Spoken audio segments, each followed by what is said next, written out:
자, 이제 이번 시간에 할 건요, 우리 통신이론 이번 지방직 기출문제입니다. 이런 통신이론 문제는 전자공학보다는 약간 무난했을 수도 있을 것 같고, 어쩌면 전자공학보다 더 힘들었을 것 같기도 해요. 이게 어떻게 공부했느냐에 따라서 점수가 편차가 심해질 수 있는 그런 과목이었던 것 같습니다. 뭐 공부를 자기가 한 유형에 맞게끔 이렇게 나왔으면 그래도 좀 점수가 잘 나왔을 것 같은데, 그게 아니라면 조금 힘들었던 문제가 몇 개 있어 가지고요. 그래서 같이 한번 풀어보면서 정리를 하도록 해봅시다. 자, 문제 1번입니다. 주파수가 FM인 정연파 메시지 신호하고 FC인 반송파를 이용해서 진폭 변조된 신호 XAMT가 이상적인 풀악성 금파기에 인가되어서 나온 출력은 해가지고, 풀악성 금파기에서 나온 출력은 그냥 이게 나오죠, 그죠? 그래서 이게 나온다. 그게 끝인 거예요. 그래서 끝이니까 답은요, A의 1 플러스 코사인 2파이 FMT라고 하는 1번이 답이겠네요, 그죠? 그래서 이게 동기금파라면 코사인 2파이 FCT를 곱해가지고 2분의 1 뭐 해가지고 나올 건데, 지금 풀악성 금파니까 그냥 앞에 있는 이게 나온다라는 그런 게 끝입니다. 그 다음에 두 번째는 이런 네 가지 부호를 중에서 한 개를 선택해 송신한 경우에 전송 도중에 오류가 발생하여 수신된 부호가 이게 나왔다. 이 경우에 수신 부호하고 해밍 거리가 가장 작은 부호. 그래서 해밍 거리가 가장 작은 부호 하니까 이거 그냥 비교해 가지고, 제가 보기를 이거죠. 이거하고 비교해 가지고 해밍 부호가 작은 걸 찾으면 되는 거예요. 그래서 해밍 거리가 가장 작은 부호를 찾아봐라 라고 하니까 이거요. 이거 틀렸고 이거 다르고, 이건 두 개 다르네요, 그죠? 해밍 거리가 2입니다. 얘는 두 번째 다르고, 세 번째 같고, 네 번째 같고, 다섯 번째 다르고, 여섯 번째 다르니까 해밍 거리가 3이네요.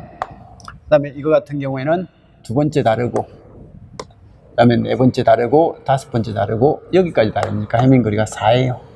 이거 같은 경우도 첫 번째 다르고, 두 번째 같고, 세 번째 다르고, 네 번째 같고, 다섯 번째 다르고, 여섯 번째 다르네요. 이것도 4입니다. 그래서 해밍 거리가 2, 3, 4, 4네요. 그죠? 그러면 2, 3, 4, 4니까 해밍 거리가 가장 작은 부호는 하니까 2에 해당되는 요거다. 이런 형태의 문제니까 문제는 아주 편한 문제였던 것 같습니다. 그죠? 이동통신 기지국 안테나에서 송신된 신호 전력이 10kW고, 이 신호가 전송 경로 손실이 100dB인 채널을 통해서 단말기하고 안테나에 수신되었다. 이때 단말기의 수신 안테나에서 측정된 신호대 잡음 전력비는 얼마인가? 단 수신 안테나에서 수신 주파수 대역폭은 10메가고요. 정교화된 잡음 전력 미터 스펙트럼 N0는 이거다. 그래서 이 N0가 주어진 거 보니까 이건 단측 스펙트럼일 거다 라는 이런 예측은 좀 해주시기 바라고요. 그래서 총 노이즈는요, N0의 BW다 라고 하니까 10의 마이너스 5성, 15성 곱하기 지금 이제 10메가니까 10의 7성, 그래서 10의 마이너스 8성 와트츠, 그죠? 그래서 노이즈는 이렇게 나왔습니다. 그러면 신호는요? 신호는 송신 전력이 얼마라고요? 기지국 안테나에서 송신된 신호 전력이 10kW다. 송신했고, 경로 손실이요. 이게 도달되는 경로 손실 LT가 100dB다. 그러면 여기에 수신기에 도달된 수신 전력 PR은 얼만데? 이런 이 PT가 LT를 나누면 되죠, 그죠? 그러면 10kW니까 10의 4성. 100dB란 말이 10의 마이너스 10성이죠.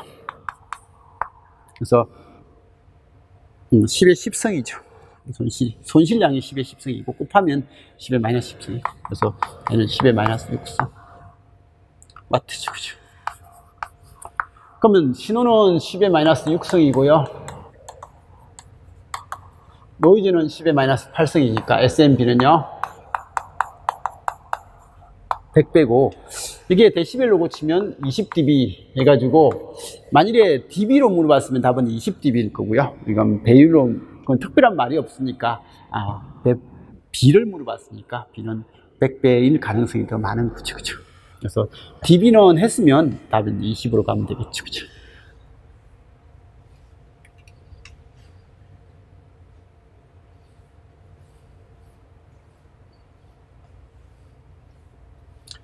임의의 가산적 백색 가우시안 잡음 채널에 대해서 대역폭이 250km고요. 수신된 신호 전력이 이거고, 잡음적일 때 채널 용량 C는요, BW에 로그 2에 1 플러스 SMP. BW는 지금 이제 250km가 주어져 있습니다. 그냥 250km라고 할까요?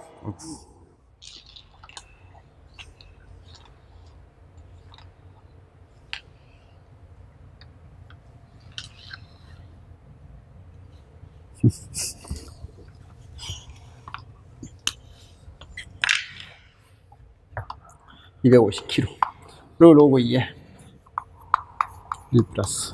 자, 수신 전력은 이거, 잡음 전력은 이거, 뭐 다 주어져 있으니까요. 31이죠, 그죠? 그래서 이건 32가 되고, 이건 2의 5승이고, 그럼 곱하면 5가 된다. 계산하면 5가 된다. 그러면 250 곱하기 5 하니까 1250 kbps다.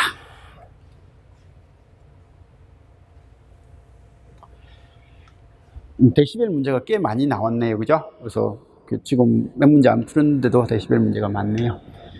전폭기의 입력단에서 신호하고 잡음 전력이 각각 100 마이크로와트, 1 마이크로와트 일 때 출력단에서 측정된 신호하고 잡음 전력은 각각 200 밀리와트, 4 밀리와트이다. 이때 전폭기의 잡음 지수 해가지고, 이건 전폭기의 잡음 지수의 완전 정의네, 그죠? 출력의 SMB 하고요, 입력의 SMB의 비율이다 라고 해서, 입력의 SMB는 1분의 100 해서 100이고요 출력의 SMB는 4분의 200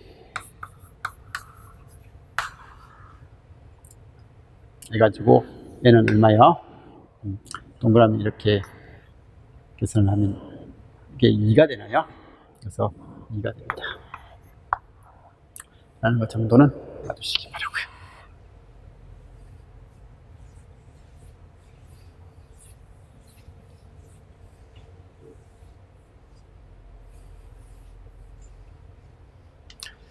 저연파 메시지 신호가 주파수 변조된 신호 XFMT에 대한 설명이다. 옳지 않는 거. 이 문제는요, 저도 처음에 학생이 이거 답이 16이 아니냐, 거기 변조지수가 16이 아니냐라고 해서 맞습니다라고 해놓고 문제를 이제 거기 사진으로 찍어서 보냈는데, 대충 보니까 16 같더라고요. 그래서 맞다라고 이야기를 해놨는데, 그게 문제를 뽑아서 풀어보려고 이제 당연히 뽑아서 보니까 이 파이가 밖에 있더라고요. 그래서 이 파이가 밖에 있는데, 어쨌든 문제를 출제한 사람이 뭐 이건 그냥 알아서, 우리가 기본 폼은 그죠?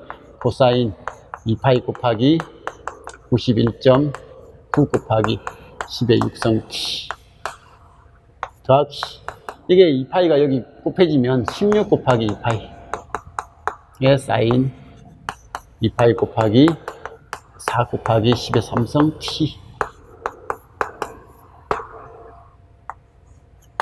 이렇게 되죠, 그죠? 그래서 이런 형식이 되다 보니까, 이거 신호 주파수는 반성파 주파수는 91.9고요 신호파 주파수는 4kg고 반성파 진폭은 10이고, 그 다음에 이제 변조지수는 16이 아니라 16 곱하기 2파이다 라고 이렇게 해줘야만 될 것 같습니다, 그죠? 그래서 이건 알아서 좀 봐주시기 바랍니다.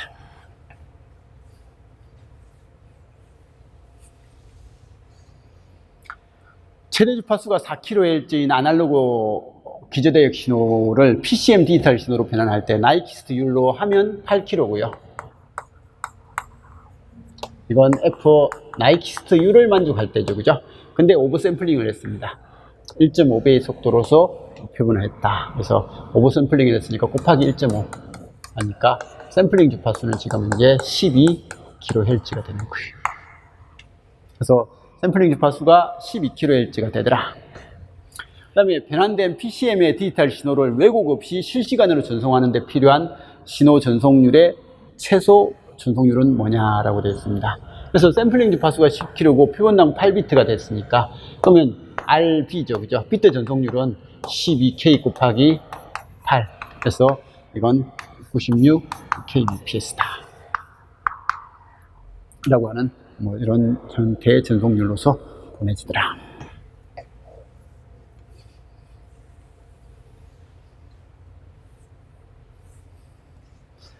시간 시간 t 영역에서 주파수 대역폭이 b인 임의의 기재대역 신호 xt를 퓨리에 변환한 결과를 xf라고 이렇게 한다.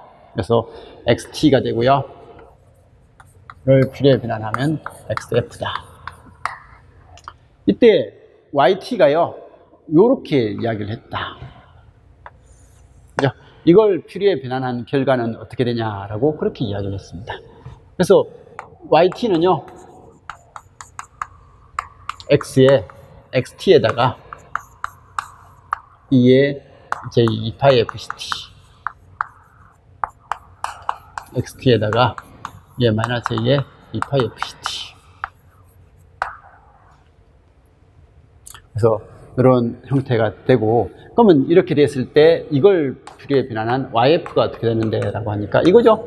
그냥 xt에 대한 퓨리에 변환을 xf라고 하면 xt에다가 허수 지수죠, 그죠? 그래서 이게 복소 지수 함수가 곱해져 있으면, 이게 고정된 값이 이거니까 이만큼의 주파수 천위가 일어난 거다. 그래서 주파수 천위가 일어났으니까 얘만을 퓨리에 변환하면요, 얘만을 퓨리에 변환하면 얘는 xf의 -fc. 주파수 천위가 될 때는 요거 fc만큼이 마이너스로 전이되면 여기 플러스가 나타난다고 했어요. 그리고 여기는 x의 f 플러스 fc 라는 이런 형태가 되겠죠, 그죠? 그리고 이제 이거하고 유사한 게 xt에 뭘 곱하면요, 코사인 2πfct. 이가 곱해지면 이 코사인은 2분의 2의 j의 코사인 2πfct 플러스 2의 j의 2πfct. 이렇게 되니까 여기는 앞에 2분의 1이 나오겠죠, 그죠? 그래서 2분의 1이 나오는 것은 이건 코사인의 곱이고요. 이건 지금 이제 요게 그냥 곱해지니까 답은 몇 번요? 이런 형식이 될 거다.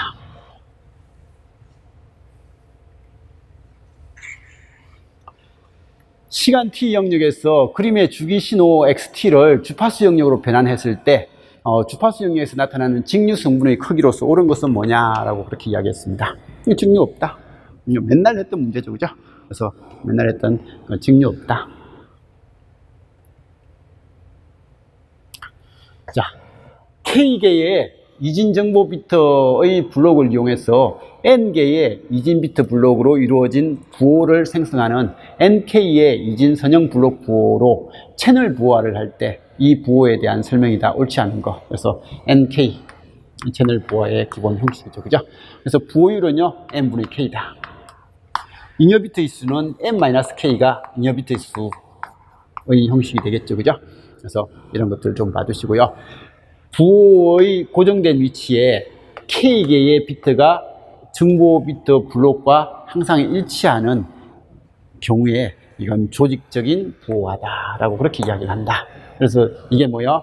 해밍코드 할 때 1, 2, 3, 4, 5, 6, 7 이런 거 있을 때 1, 2, 4는 페리티를 집어넣잖아요, 그죠? 페리티 집어넣고 그 다음에 여기에 3, 5, 6, 7의 자리는 실제 데이터가 들어가는 자리잖아요. 그래서 이렇게 데이터가 들어가는 자리 하고 이제 페리티가 들어가는 자리가 이렇게 있을 때 이게 딱 나누어져 있습니다.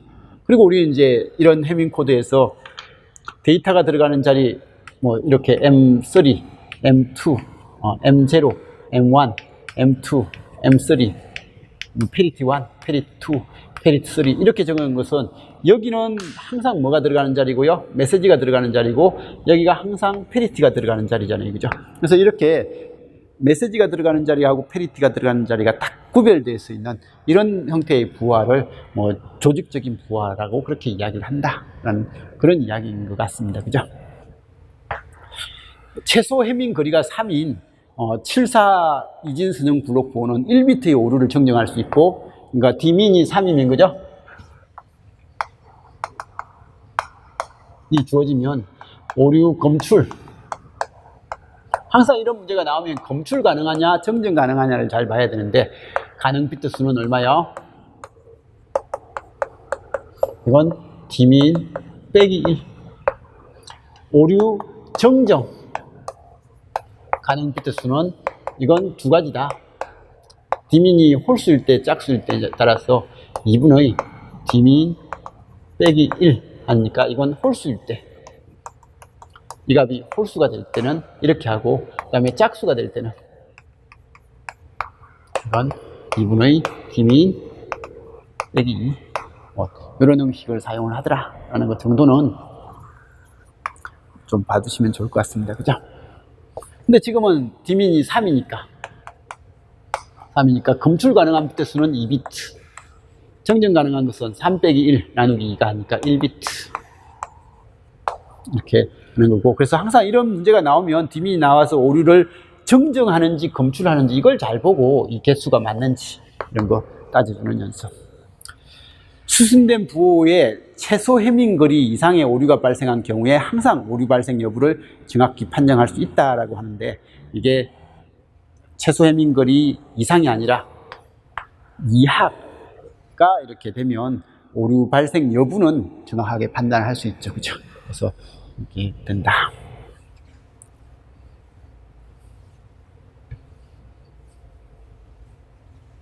이하도 아니네요. D민이 3이면 3 이하가 아니라 3 빼기 1이니까 미만이네요. 그죠? 미만.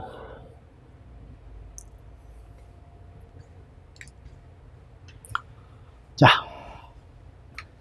16메가비트 크기의 음성 파일을 16QAM으로 이렇게 변조하여 초당 1메가 심볼 퍼 세컨의 속도로 전송을 할 때 이 파일을 모두 전송하는 데 걸리는 시간은 얼마나 걸리냐라고 그렇게 이야기를 했습니다. 그래서 지금 이제 총 비트 전송량이요,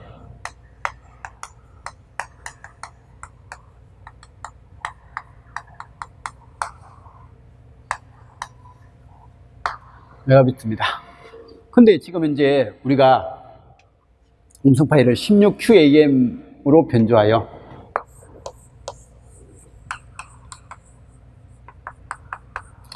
여기에 실제 날아가는 게 1메가 심볼 퍼 세컨. 그래서 심볼 퍼 세컨 전송을 한다는 말은 여기에 전송되는 이건 심볼률이고, 그죠? RS고 RB는 얼만데 라고 하니까, RB는 이건 심볼당 4비트니까 4메가 BPS를 전송을 할 수 있더라. 그래서 이건 초당 4메가 보내는데요, 총 보내야 될 정보량이 요만큼이다. 그러면 이건 몇 초 동안 보내는 정보량이 될 거냐 라는 그런 내용이니까, 얘는 4초 동안 보내면 총 전송 정보를 다 전송할 수 있다, 그런 내용이죠. 그죠?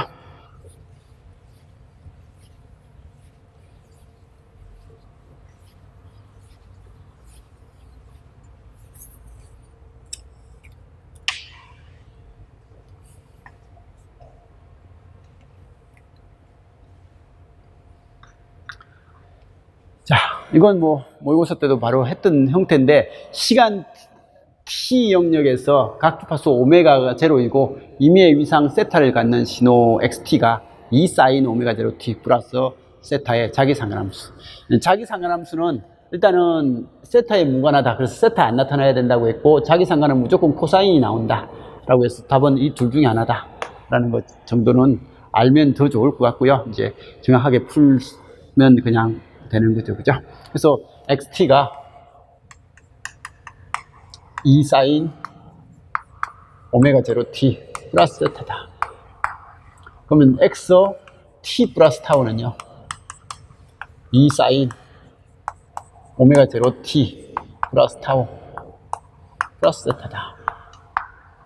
그러면 이때 자기상관함수는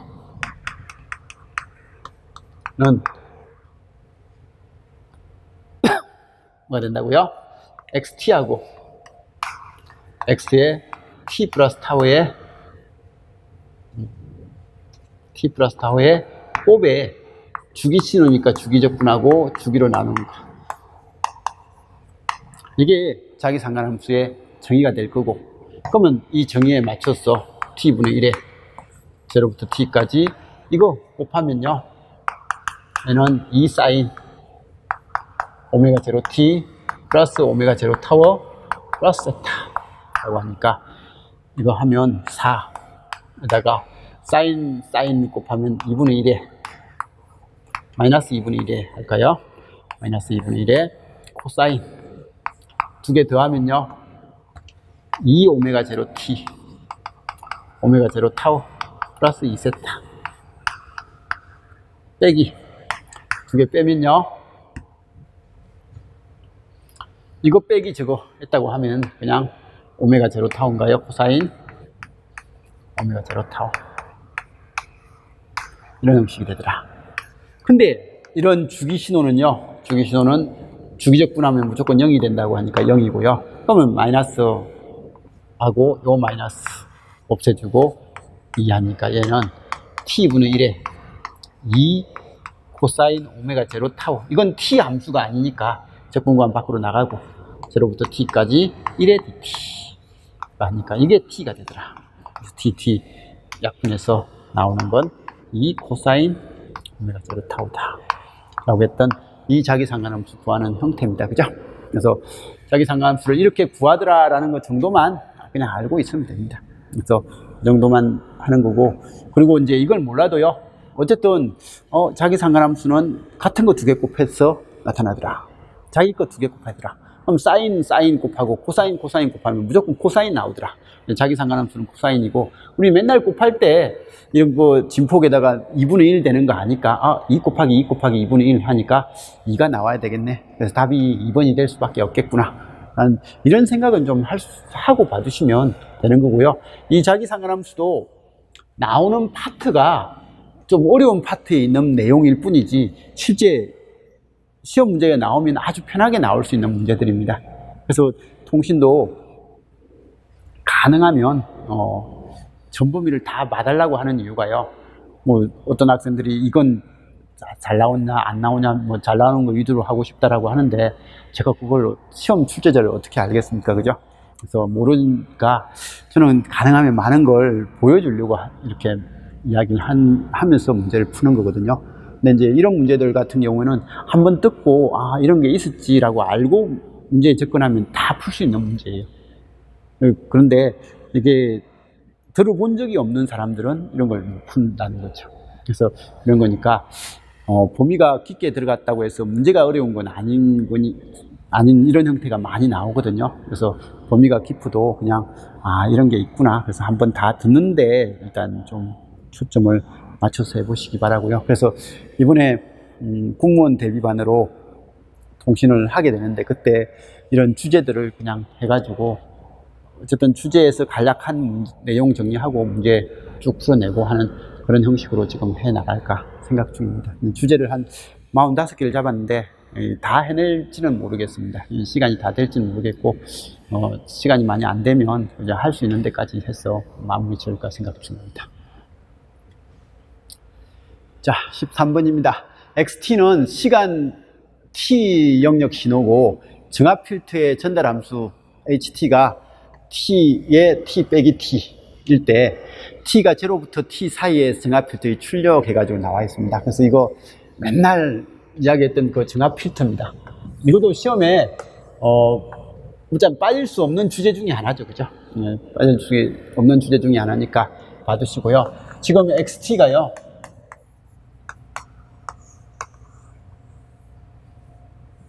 이게 T고 이게 2가 되는 거죠. 0부터 T 사이에는 2가 되고 나머지는 0이다. 그러면 정압 필터는요, 얘를 Y축 대칭해서 Y축 대칭하면 이런 모양이 되거든요. 이걸 T만큼 이동을 하면 이 모양이 되는 거예요.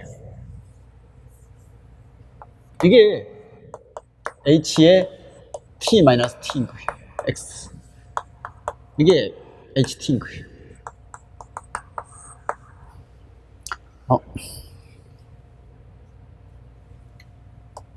T-T. 그래서 이런 거니까 사실 같은 거 두 개죠. 그죠? 이 둘을 컨볼루션 해라는 거예요. 그래서 이런 정합 필터의 출력은 이 둘을 컨볼루션해서 나온 출력은 어떻게 되냐 라고 하니까 이거 두 개 컨볼루션 하면요, YT는요, 이거 축변 안 하고 결과만 그냥 쭉 보는 겁니다. 이거 Y축 대칭해서 한 그 상태가 0이죠. 0일 때는 0이다가 마이너스가 되면 다 0이다가 이게 들어가면, 이 사이로 들어가면 이제 중첩 면적이 생겨서 이게 쭉 증가하죠. 그죠? 면적의 크기가 쭉 증가할 거다. 그때 이 값이 중요한 거예요. 최고로 다 갔을 때 이 값이 얼만데 라고 하면 이건 2 곱하기 2 곱하기 주기 t. 그래서 이게 a제곱 t인 거예요. 항상 이 값이 a제곱 t가 돼가지고 2 곱하기 2 곱하기 4t죠. 그죠? 지금은 4t가 되는 거예요. 그리고 이제 이게 벗어나면요, 이렇게 벗어나면 값이 작아질 거고 완전 2t까지 와서 딱 되면 0이 될 거니까 여기에 이게 t라고 한다면 2t가 되는 이 순간에 0이 가는 이런 형태가 될 겁니다. 그리고 2t 이후에는 계속 0이고요. 이게 정합 필터의 출력 파형입니다. 그래서 정합 필터의 출력이 이렇게 될 거다라는 것 정도는 봐두시고요. 근데 이제 이 문제에서 뭘 물어봤다고요? 제로부터 t 사이에 정합 필터의 출력 수식을 물어봤어요. 그럼 제로에서 t 사이의 출력 수식은 이거죠. 이거니까 가로가 이거고 세로가 이거니까 얘가 t 바뀔 때 여기는 4t를 바뀌었으니까 아, 기울기가 4네? 그러면 이 yt는요, t가 0부터 t 사이일 때는 출력은 4t인 거예요. 만일에 이 문제가 0부터 t가 아니라 t에서 2t 사이라고 한다면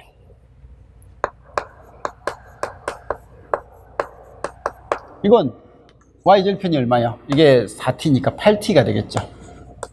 기울기가 마이너스 4죠. 그래서 이거는 8t 마이너스 4t. 그래서 이런 직선인데 y절편이 8t니까. 그래서 이렇게 해가지고요, 4에 t 마이너스 t 라고 하는 이게 답이 되겠죠. 그죠? 그래서 이런 형태의 답이 될 거니까 이게 어느 부분이 잘 보고요. 나머지는요, else죠. 나머지는 이런 형태가 이 출력에 대한 수식이 될 겁니다. 그래서 정합 필터가 생각보다 얘도 내용은 엄청 어려운 내용이죠. 엄청 어려운 내용인데 생각보다 문제는 쉽게 나와요. 그래서 이 정합 필터가 어떻게 한다라는 거 원리만 조금 생각하고 문제를 풀면 생각보다 잘 풀 수 있는 문제 형식이 될 겁니다. 그래서 가능하면 힘들더라도 한번 다 통신은요, 들어주는 게 좋다는 거예요. 듣고 나면 풀 수 있는 문제들이 생각보다 많이 생깁니다.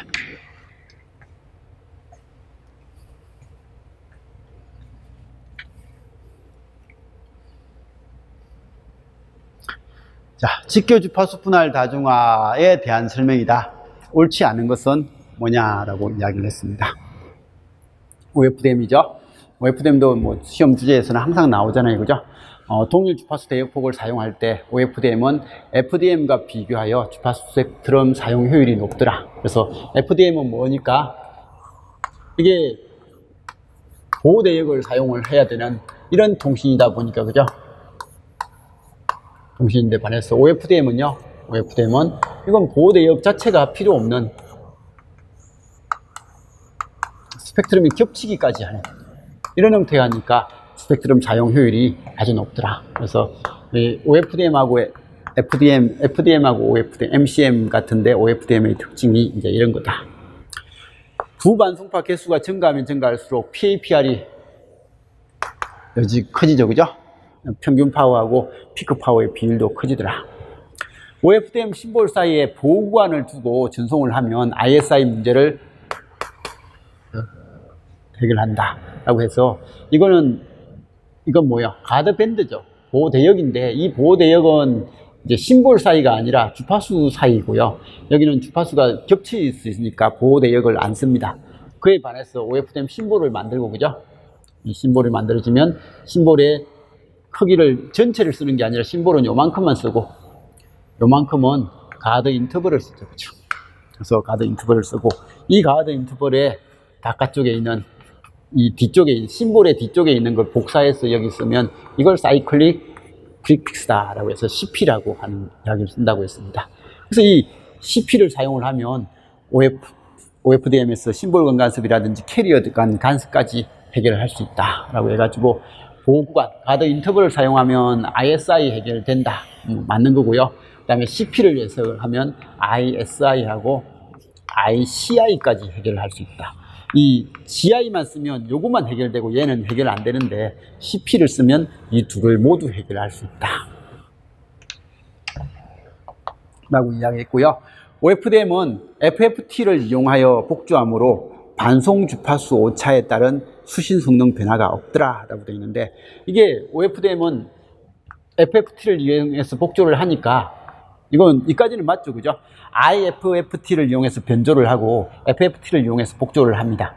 이까지는 맞는데, 이 OFDM의 가장 큰 문제가 주파수 옵셋이 생기면, 주파수가 약간 오차가 생기면 이게 서로 다른 신호에 영향을 계속 주게 되다 보니까 이 성능이 이열화되더라 라고 해가지고, 주파수 옵셋에는 민감하죠, 그죠? 그래서 주파수 오차에 따른 수신 성능 변화가 없더라가 아니라 좀 민감하게 변화를 하더라.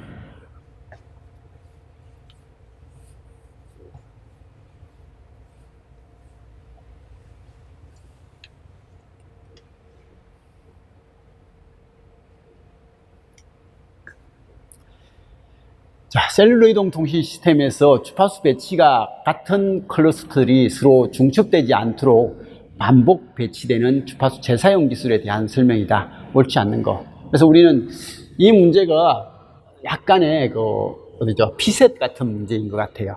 그래서 문제의 조건을 먼저 주고 그 조건에 만든 현상들을 이렇게 이야기를 하는 거예요. 그러니까 이 조건이 지금 우리하고 다른 거예요.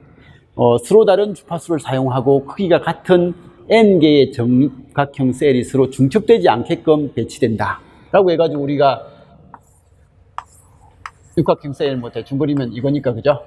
그래서 이렇게 해서 육각형 만들어서 쓰면 이게 하나의 클러스터에 지금 7개를 사용을 한다라고 하면, 우리 지금까지 주파수 재사용 개수 K는 7이다 라고 이야기했잖아요, 그죠? 근데 지금은 주파수 재사용 개수를 이렇게 정의를 한 거예요. N개가 주파수 재사용 개수가 7일 것을 우리는 지금까지는 K를 7이라고 했지만, 여기는 K를 7분의 1이다 라고 이렇게 잡은 거예요. 이렇게 잡는다라고 약속을 한 거잖아요, 그죠? 위에는 박스는 약속인 거예요. 그래서 이거다, 한 개의 클러스터 내부에서 제공되는 통화 용량은 일정하다. 그래서 클러스터 내부에서 하나의 클러스터 안에 쓰는 총 통화 용량은 일정하다. 보통 다 똑같은 말인데, 지금까지 우리가 했던 이동통신의 형태 중에서 이거가 다른 말이고 나머지는 다 똑같은 말인 거예요. 자, 그러면 이게 다른 말이 돼버리니까 주파수 재사용 개수가 작아지면, 우리 주파수 재사용 개수가 큰 건 우리 이걸로 할 때요,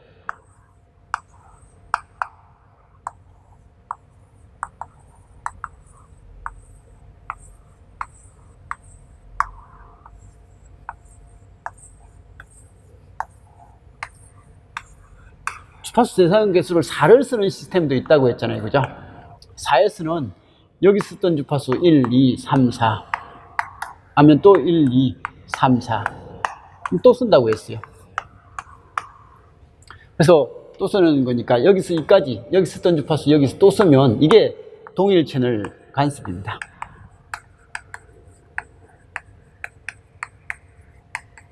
그래서 지금은 주파수 재사용 개수가 작을수록 동일 채널 신호의 간섭이 감소한다라고 되어 있는데, 주파수 재사용 개수가 지금 이제 4일 때는 이건데 7일 때는요, 7일 때는 이렇게 되잖아요, 그죠? 7개를 하나의 세트로 만들었으니까 이렇게 쓰고, 그 다음에 또 만들어 쓰는 게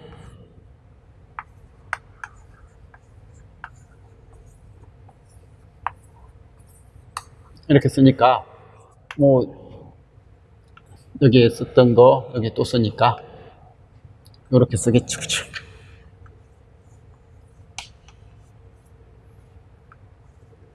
이렇게 쓰고, 그 다음에 여기 썼던 거 여기 있으니까 이렇게 해서 이렇게 가서 이게 재사용 거리예요. 그러면 여기보다는 여기가 더 멀잖아요, 그죠? 그래서 이렇게 되니까 주파수 재사용 개수 K가 4일 때 하고 K가 7일 때 우리는 7이 동일 채널 간섭이 적다 라고 하고 4일 때는 동일 채널 간섭이 크다 라고 그렇게 이야기합니다. 그러면 주파수 재사용 개수가 작으면 동일 채널 간섭이 크다 라고 그렇게 이야기를 해야 되는데, 주파수 재사용 개수가 작아질수록 동일 채널 신호의 간섭이 감소한다 라고 했으니까 지금까지 우리가 배운 항에 대해서는 틀린 거예요. 틀린 건데 지금 이 문제에서는요, 지금 문제에서는 재사용 개수가 이건 거예요. 얘를 4분의 1이라고 하고 얘를 7분의 1이라고 한 거니까 주파수 재사용 개수가 작은 게 이게 되는 거예요. 이게 돼버리니까 이건 재사용 개수가 작으면 동일 채널 간섭이 작아지는구나 라고 해가지고 이 동일 채널 간섭 신호가 감소한다 라고 하니까 맞을 수가 있는 거예요. 그래서 이것 때문에 1번을 바로 찍고 넘기면 안 되는 거예요. 혹시 다른 게 틀린 게 있는지 확실하게 체크를 해 보셔야 되는 거예요. 그래서 주파수 재사용 개수가 커지면 커질수록 서비스 가능한 총 통화 용량은 증가한다. 자, 주파수, 여기도 2번도 마찬가지죠. 주파수 재사용 개수가 커지면, K가 커지면요, K가 커지면 우리는 재사용 개수가 작으면 이 안에서 70명이면 70명을 다 써요. 그럼 여기도 70명을 다 써요. 근데 여기는 여기서 70명 쓰고 여기서 70명 쓰니까 총 사용할 수 있는 사람의 숫자는 오히려 여기에 더 재사용 개수가 크면 사람의 숫자가 작아져요. 재사용 개수가 제일 작은 거 K가 1이면요, K가 1이면 여기서 70명 쓰고 여기서 70명 쓰고 여기서 70명 쓰고 여기서 70명 쓰니까 총 통화 용량은 제일 크죠. 얘가 통화 용량이 제일 크고 이렇게 가면 전체 통화 용량은 작아집니다. 그래서 재사용 개수가 커지면 커질수록 전체 통화 용량은 작아진다라고 해야 되는데 증가한다 라고 적혀 있으니까 이것도 이게 아니라 7분의 1, 4분의 1, 1분의 1 중에서는 이게 제일 크잖아요. 이렇게 되는 이 경우에서 전체 서비스 가능한 총 통화 용량은 증가한다 라고 그렇게 이야기하는 게 맞을 수가 있다는 거죠. 그래서 이것도 둘 다 동시에 맞는 같은 말이니까 이게 맞으면 이것도 맞고 이것도 틀리면 이게 같이 틀리니까 1, 2번 답이 아니구나 라고 그렇게 알 수 있는 겁니다. 그래서 이 문제는 키워드가 이 단어를 정확하게 봤냐라는 그런 키워드입니다.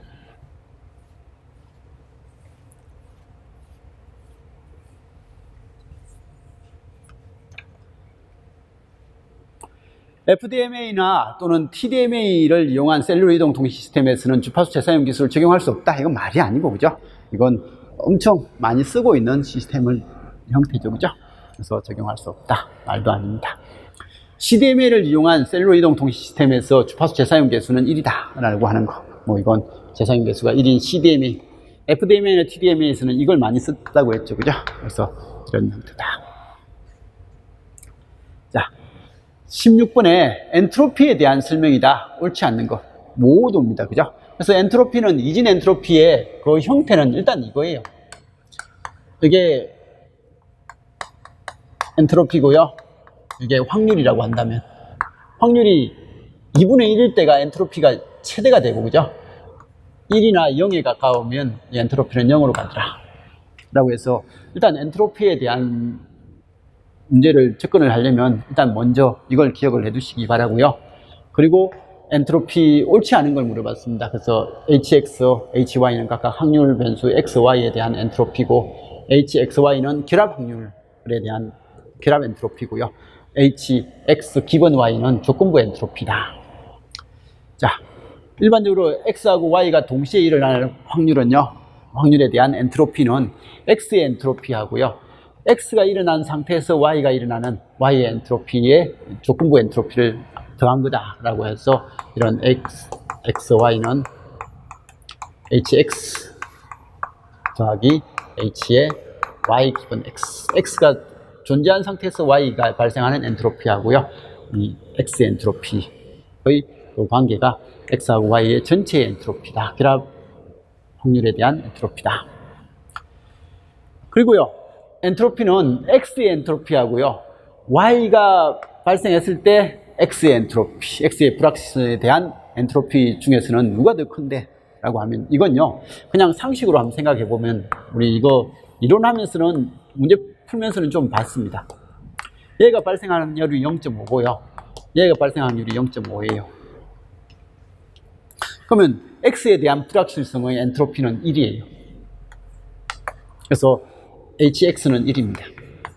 이게 X죠. 근데 Y는요? Y에 이게 0이고 이게 1이죠. 그죠? 근데 이게 잘못 갈 확률도 있잖아요. 그죠?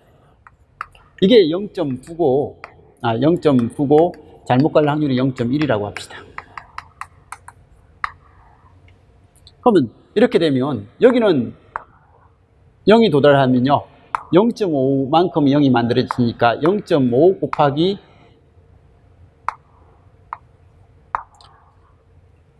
0.5 곱하기 0.9 더하기 0.5 곱하기 0.1이죠. 그래서 이건 잘못 올 확률과 바로 오는 확률이죠. 얘는 0을 보냈는데 0이 받을 경우고요. 얘는 1을 보냈는데 0이 온 경우예요.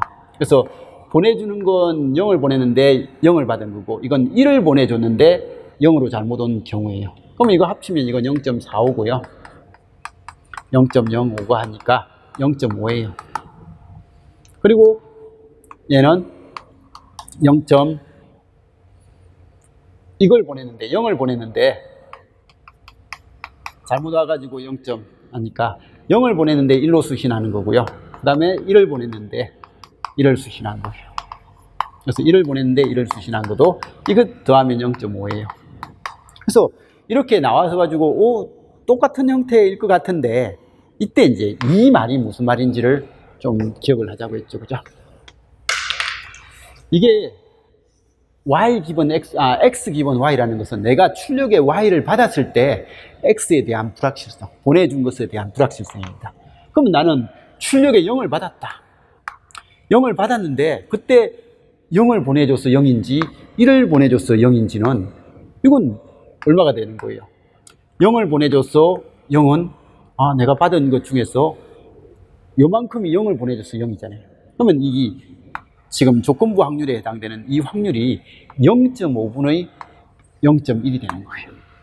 0.9가 되는 거예요. 0.45가 되는 거예요.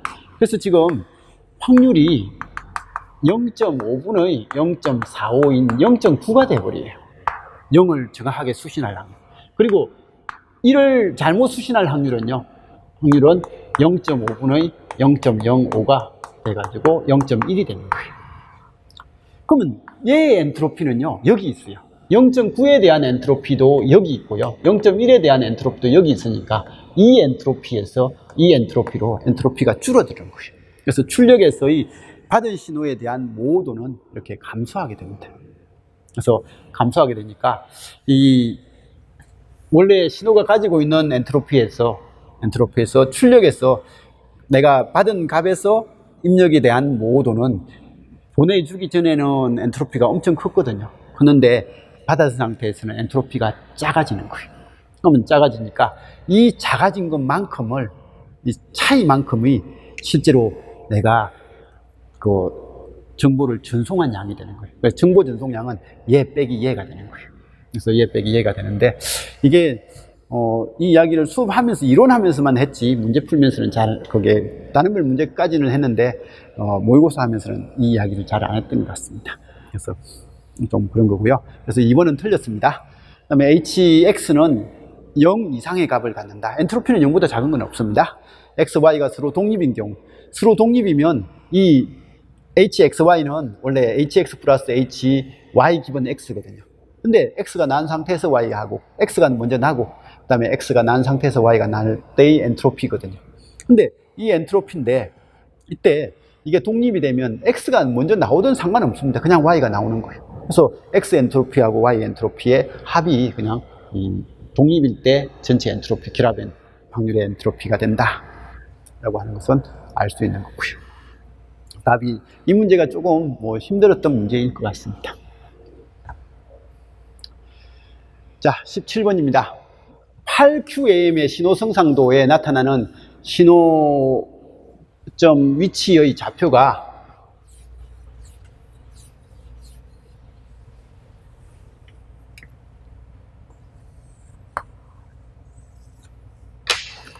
(1,1) 그 다음에 마이너스 1,1 그 다음에 마이너스 1, 마이너스 1 그 다음에 1, 마이너스 1 이런 4개죠. 그죠? 4개가 있고 그 다음에 1 플러스 루트 3 1 플러스 루트 3 하니까 한 이 정도. 그 다음에 1 플러스 루트 3 한 이 정도. 1 플러스 루트 3 한 이 정도. 1 플러스 루트 3 한 이 정도 해가지고 점이 총 8개가 있는 거예요. 이게 8QA입니다.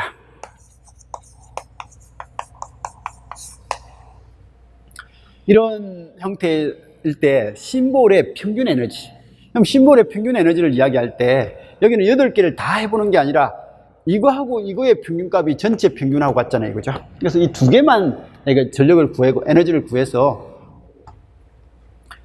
평균 에너지를 구해서 그냥 사용을 하면 이거 2개를 구해서 2로 나누면 8개 구해서 8로 나눈 거하고 똑같을 거다. 그러면 2분의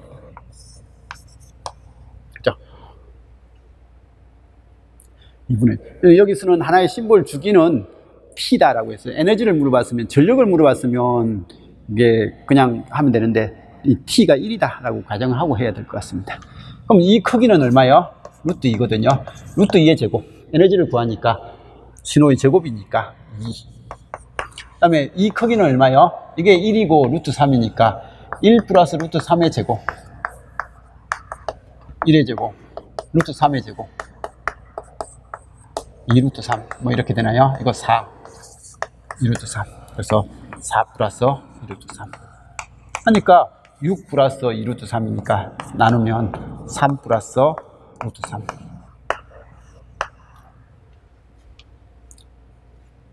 그래서 요거의 평균 전력은 에너지는 뭐 여기에다가 심볼 주기 T를 사실은 곱해줘야 됩니다. 곱해줘야 되는데 뭐 그냥 요 형태를 봐주시고요. 어쨌든 얘의 제곱하고 얘의 제곱을 개수가 2개니까 2로 나누면 이렇게 될 거다라고 해서 답을 구하면 되겠죠, 그죠? 자, 아무튼 뭐 요런 형태가 나왔다라는 것 정도도 봐주시고요. 제가 답을 혹시 오답을 한 게 없어야 될 것 같은데, 네, 답을 안 보고 수업을 하니까 오답 없었겠죠. 오답 이야기 있으면 그 카페에 좀 글을 남겨주시기 바랍니다.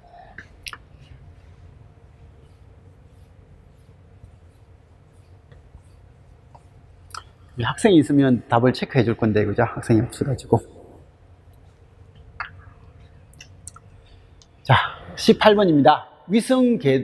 정지궤도 위성의 운용과 통신 서비스에 대한 설명이다. 옳지 않는 거. 위성 통신 문제는요, 항상 한 문제는 나오더라고요. 근데 이제 이번에 제가 단어별 문제, 거기 특강을 할 때는 위성 통신을 뺐습니다. 이게 해야 되면 범위가 너무 넓은데, 이게 문제가 또 쉽게 나오니까 이건 그냥 공통해서 한번 보라라는 의미에서 안 했습니다. 자, 정지궤도 위성의 운용과 통신 서비스에 대한 설명이다. 옳지 않는 거. 위성과 지구국 통신에서는 신호 전파 지연 시간은 발생하지 않는다. 이건 말이 아니고, 그죠? 위성하고 지구국 사이에 거리가 먼데 전파 지연이 발생하지 않는다? 이건 말이 아닌 거죠. 지구국에 의한 위성 추적이 단순하다. 정지궤도니까 위성 추적은 그냥 그대로 있으니까 단순하죠, 그죠? 저궤도 위성은 위성이 계속 왔다 갔다 하니까 안테나를 계속 돌려야 되는 거죠. 위성과 지구국 통신에서 송신된 신호하고 수신된 신호 간의 도플러 효과가 거의 나타나지 않는다. 왜냐하면 항상 수직으로만 움직이니까, 그죠?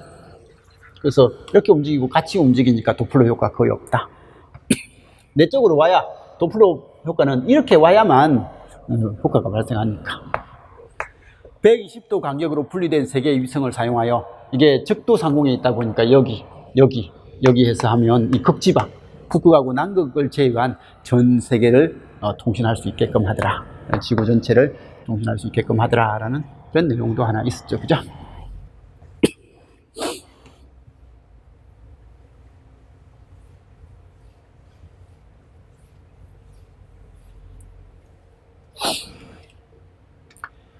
자, 샤논의 용량 정리에 대한 설명이다. 옳지 않는 것은 오류가 없는 통신을 위해서 정보 전송률은 채널 용량보다 커야 된다.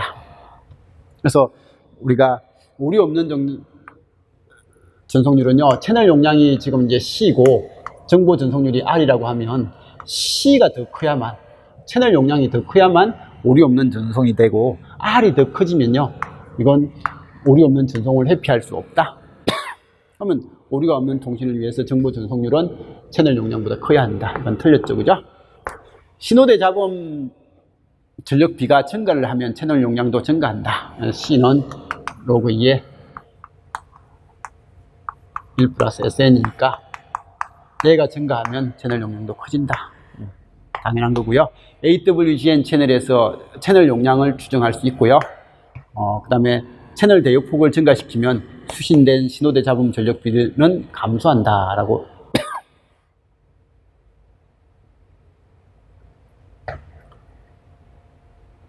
채널 대역폭을 증가시키면 수신 신호대 잡음 전력비는 감소한다. 이건 무슨 말이죠? 이게 똑같은 채널 용량을 요구할 때 채널 대역폭이 증가되면 요구되는 SMB가 감소해도 된다라는 그 말을 하는 건지, 아니면 전력이 일정할 때 대역폭이 늘어나니까 노이즈가 N0에도 BW니까 대역폭이 커지니까 이게 N이 더 커지고 그러면 노이즈가 감소한다 라는 그런 이야기를 하고자 하는 건지, 이건 정확하게 의미를 잘 모르겠네요. 의미는 잘 모르겠고, 어쨌든 답은 뭐 1번이 확실하게 틀려줄 수 있으니까 크게 문제는 없겠죠, 그죠? 자, 20번입니다. 신호 승상도에 대한 설명이다. 옳지 않는 것. 단 E는 심볼 에너지다. 8psk 신호 승상도다. 8개가 있으니까 8psk 신호 승상도를 쓸 수 있죠. 각 심볼은 그레이 부호화가 적용되어 있다. 근데 이 문제는 사실 뭐 심볼간에는 코드가 1비트가 변화가 되어 있는 거 맞죠, 그죠? 한 비트씩 다 차이가 나니까 이 그레이 부호화라고 이야기를 할 수도 있을 것 같은데, 사실 그레이 부호화는 이게 아니에요. 순수가 정해져 있죠. 000, 001, 011, 010, 110, 111, 101, 100 이렇게 딱 순수가 정해져 있는 게 그레이 코드지, 함부로 이렇게 그레이 매핑을 한다라는 말을 하기는 좀 그래요. 그래서 그레이 매핑이 순수가 없이 그냥 마구잡이로 되어 있는 이런 형태의 매핑은 아닌데, 어쨌든 뭐 그렇다고 해서 이게 1비트씩 차이가 나니까 그레이 적용을 했다라고 하면 뭐 틀린 말은 또 아닐 것 같고, 그래서 이게 100% 맞다 100% 틀렸다 그런 건 아닌 것 같습니다. 그래서 그래도 다른 보기가 있으면 얘는 보기는 쓰면 안 될 거겠죠, 그죠? 심볼의 동위상과 직교위상 성분을 각각 제곱하여 더하면 2가 된다 라고 하는데,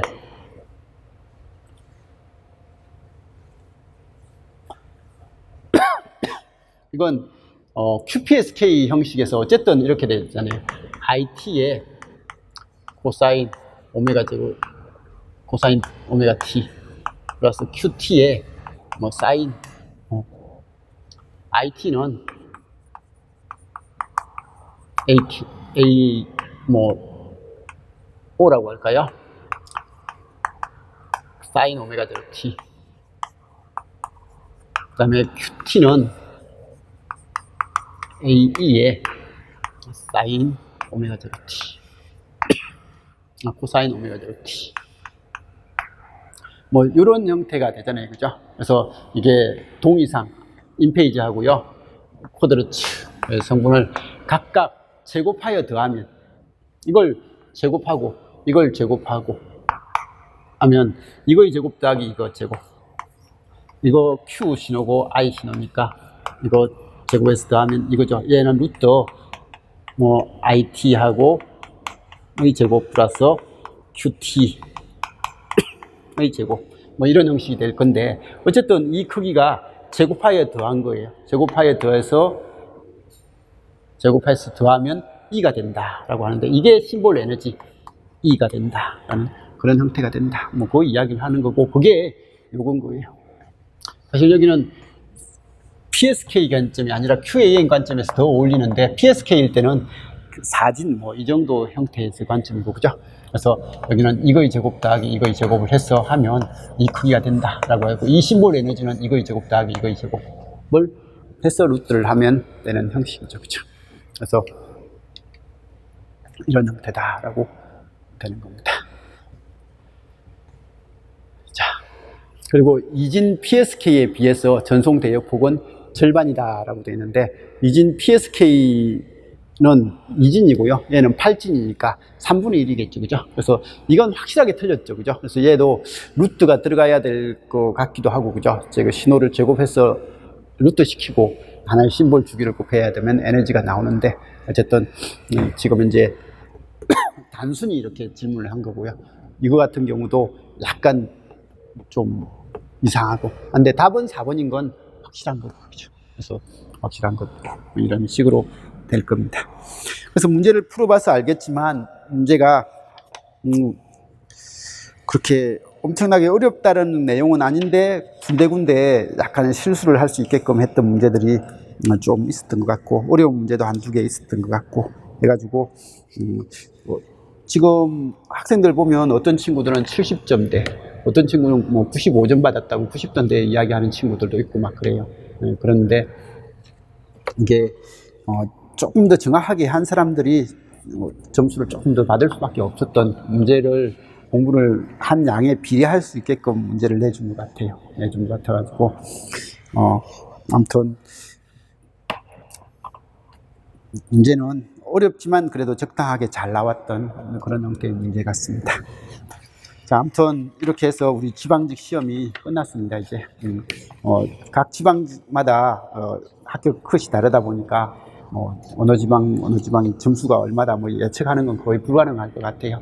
그러니까 자기가 어느 정도 봤다 싶으면 자기 믿고 이제 모의고사 준비를, 거기 면접 준비를 좀 하시든지 그렇게 하시고, 아니면 합격자 발표는 하고 면접 준비를 해도 되니까 남은 시간 동안 자기가 생각하고 있는 시험이 있든지 하면 조금 더 열심히 해주시고요.